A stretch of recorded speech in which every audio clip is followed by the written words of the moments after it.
Olá, eu sou a Carol, engenheira agrônoma pela Universidade Federal de Santa Catarina, e hoje eu vou conversar um pouquinho com vocês sobre a brusônia no arroz. Quais são os sintomas e os principais métodos de controle dessa doença? Bom, a brusônia ela é uma das principais doenças fúngicas no arroz. E dependendo das condições climáticas, idade da planta e das variedades utilizadas, ela pode levar a uma perda que chega até 100% da sua lavoura. Os principais sintomas da doença se concentram nas folhas, mas ela é uma doença que pode afetar diversas partes da planta, provocando manchas desde as folhas e grãos em diferentes fases de desenvolvimento. Nas folhas, elas provocam pequenas pontuações negras que evoluem com o desenvolvimento da doença, formando manchas necróticas em formato de elipse com os bordos amarronzados.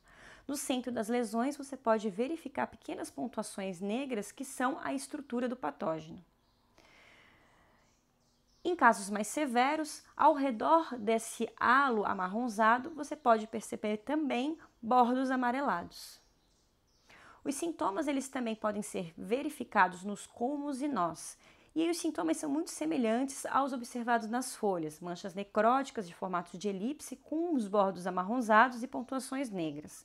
Porém, quando ela acontece nos entrenós, você pode observar o sintoma conhecido como brusônia do pescoço.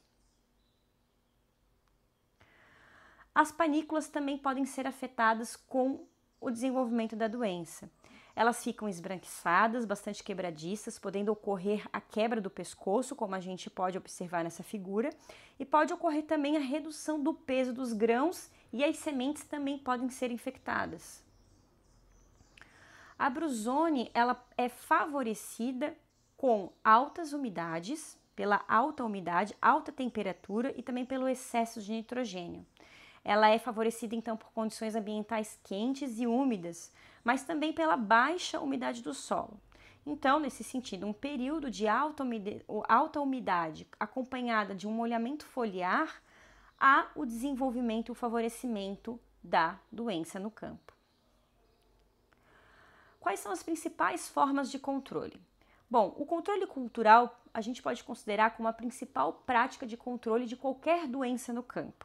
O preparo do solo, a adubação equilibrada são as das principais fases do controle e do manejo adequado da sua cultura. Nunca efetue, por exemplo, uma adubação sem antes realizar a análise de solo. Como mencionado anteriormente, a brusônia ela é favorecida pelo excesso de nitrogênio. Então, se você fizer uma adubação sem antes realizar a análise de solo, muito provavelmente você vai propiciar o desenvolvimento de outras doenças.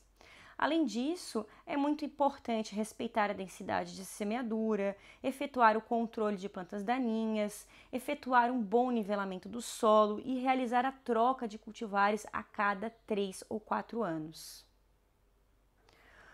O manejo genético ele também é extremamente relevante e importante.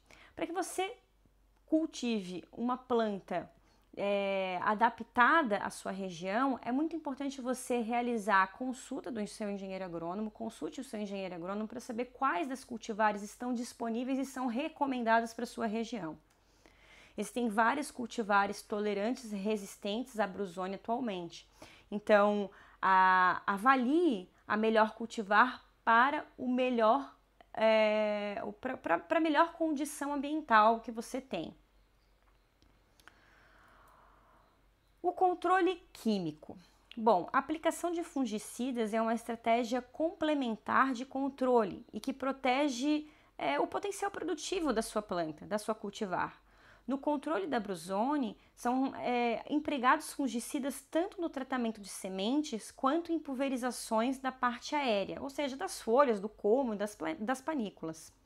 A proteção contra a brusônia da panícula ela é efetuada de forma preventiva. Então, as pulverizações elas são feitas com fungicidas sistêmicos, sendo que uma das aplicações ela é realizada no final do período do emborrachamento e a outra com até 5% de emissão das panículas. As escolhas dos fungicidas adequados, ela deve levar em consideração a eficiência do produto, a disponibilidade, se ele tem aí na sua região, e principalmente com um registro no mapa. Ele precisa ter o registro no Ministério da Agricultura. Então, antes de aplicar qualquer tipo de produto, é muito importante que você consulte um agrônomo da sua região.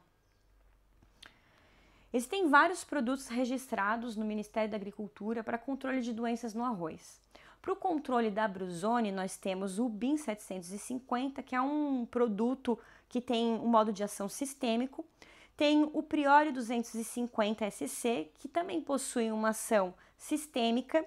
E esse terceiro, que é a base de Mancozeb, que é um produto que tem um modo de ação tanto de contato como sistêmico.